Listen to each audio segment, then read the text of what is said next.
নিরামিষ পালং শাকের ঘন্ট।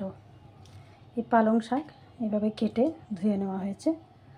ওর সাথে দেব এই আলু, কুমড়ো আর বেগুন ছোট করে কেটে রেখেছি।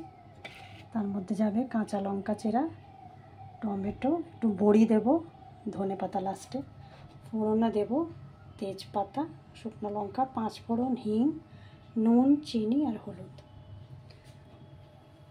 কড়াই গরম হয়ে গেছে, সরষের তেল দিচ্ছি।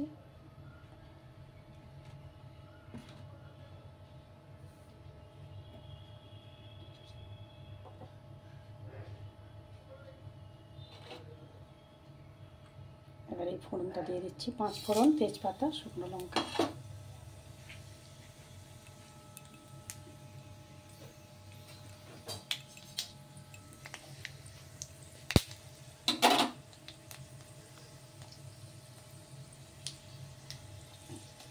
হিং, অল্প একটুখানি হিং দিলাম।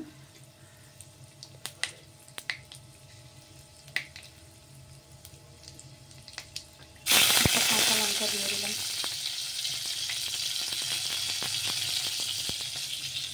এবারে এই সবজিটা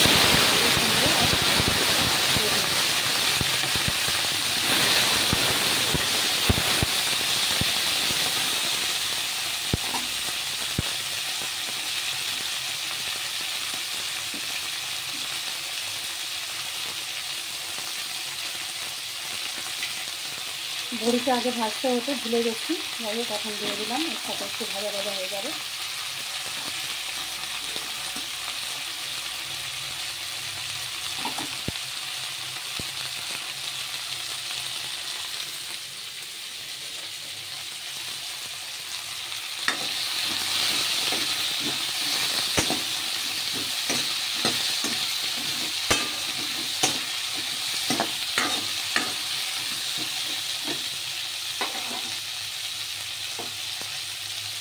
নুন, চিনি, হলুদ দিয়ে দিলাম।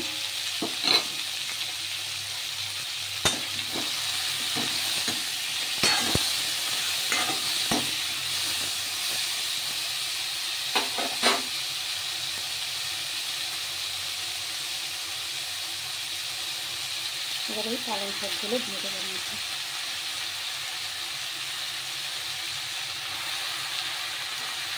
সব ভালো করে ধুয়ে রাখা আছে।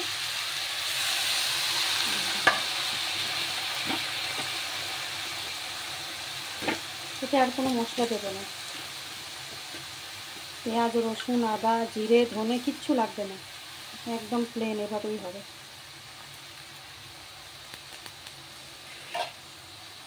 এবার এর মধ্যে দেবো টমেটো, কাঁচা লঙ্কা, ধনে পাতা, আবার সাথে দিয়ে দিলাম।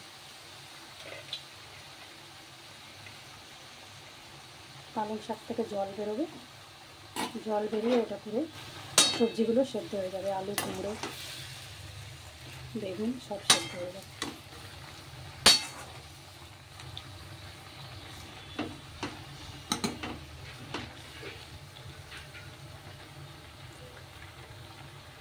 সেটাকে এবার ঢাকা দিয়ে দেবো। ঢাকা দিয়ে সব কিছু সেদ্ধ হয়ে একদম ঘন্ট হয়ে যাবে, একসাথে মাখা মাখা হয়ে যাবে, লেটিপেটি হয়ে যাবে। তখন ওটাকে নামিয়ে দেবো। গরম গরম ভাতের সাথে পরিবেশন করতে হবে। আপনারা রুটির সাথেও খেতে পারেন। Thank you for watching. পালং শাকের ঘন্ট, এটা আমি এভাবেই করি, আপনারা কেমন করে করেন জানাবেন।